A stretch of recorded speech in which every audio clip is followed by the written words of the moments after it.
Assirmon, bonjour encore une fois. À nouveau, bonjour Tanguy. Bonjour à toutes, bonjour à tous. Le scandale du siège de l'Assemblée nationale fait la manchette de plusieurs publications ce jour. À ce sujet, la priorité, l'actualité, l'autre vision rapporte que des sanctions sont exigées à l'encontre des auteurs. La priorité renseigne que de graves dysfonctionnements ont été relevés et les auteurs doivent être poursuivis.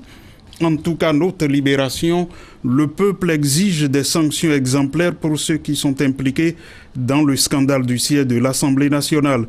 Le journal ajoute que députés, membres de la société civile, béninois lambda se sont indignés et ont exigé des sanctions exemplaires à tous ceux qui sont impliqués dans le sulfureux dossier.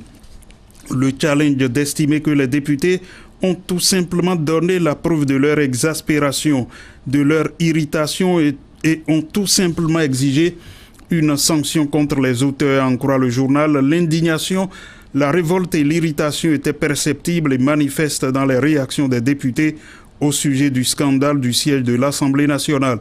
Et justement, le député David Gbangba, rapporté par le quotidien Fraternité et qui félicite le gouvernement et exige la lumière autour des autres lots du chantier. En tout cas, la Nouvelle Tribune estime que pour que cela soit efficace, il y a nécessité de publier aussi les noms des mis en cause comme ceux qui ont détourné des bidons d'huile et des sacs de riz.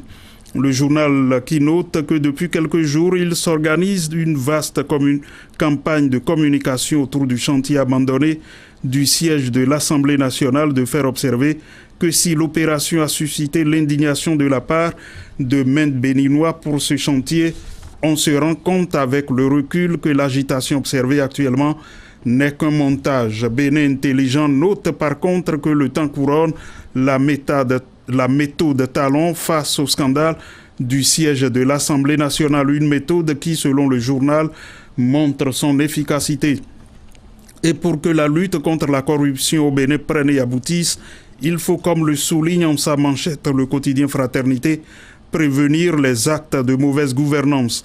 Le journal commence par citer les mots dénonciation, accusation et une fois en passant condamnation, point de suspension. Contre la corruption et la prévarication au Bénin depuis des lustres, c'est la même ritournelle. Les présidents se succèdent, leur volonté politique à lutter contre ces fléaux qui minent le développement du pays aussi manifeste. Et pourtant, le mal persiste. Finalement, les gouvernants et les citoyens se laissent à chaque fois surprendre par le dégât et le journal d'estimer que la justice doit être au rendez-vous pour punir les cas avérés. Dans la suite, l'événement précis renseigne que pour la 6e mandature de la Cour constitutionnelle, la désignation des membres est engagée. Le journal explique que conformément à l'article 115 de la Constitution, le bureau de l'Assemblée nationale engage le processus de désignation de ses 4 membres et a engagé l'enrôlement des dossiers de candidature pour procéder à leur choix. Mais en attendant, et comme l'écrit le journal Le Meilleur, le gouvernement et les partenaires sociaux sont à nouveau autour de la table de négociation ce jour.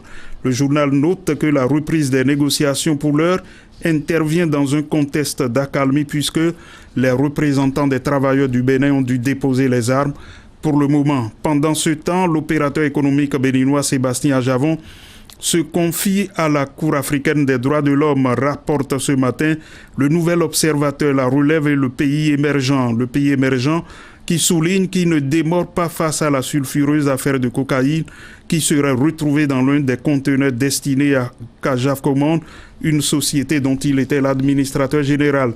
La relève ajoute que 30 jours sont accordés aux deux parties, le camp Ajavon et le camp gouvernement, pour complément de pièces. Quelques parutions se sont intéressées au bilan du recensement administratif initial à vocation d'identification de la population RAVIP, comme Le Progrès et la presse du jour. Le Progrès parle de plus de 10 millions de personnes enrôlées en 6 mois, ce qui fait écrire à la presse du jour que c'est un résultat qui dénote d'un succès franc de l'opération. À lire dans Bénin Intelligent que 1000 visas sont délivrés en 2 semaines dans le cadre de la mise en œuvre du e-visa. Et enfin, parlant d'investissement, l'économiste rapporte que le Bénin intègre l'Africa Finance Corporation.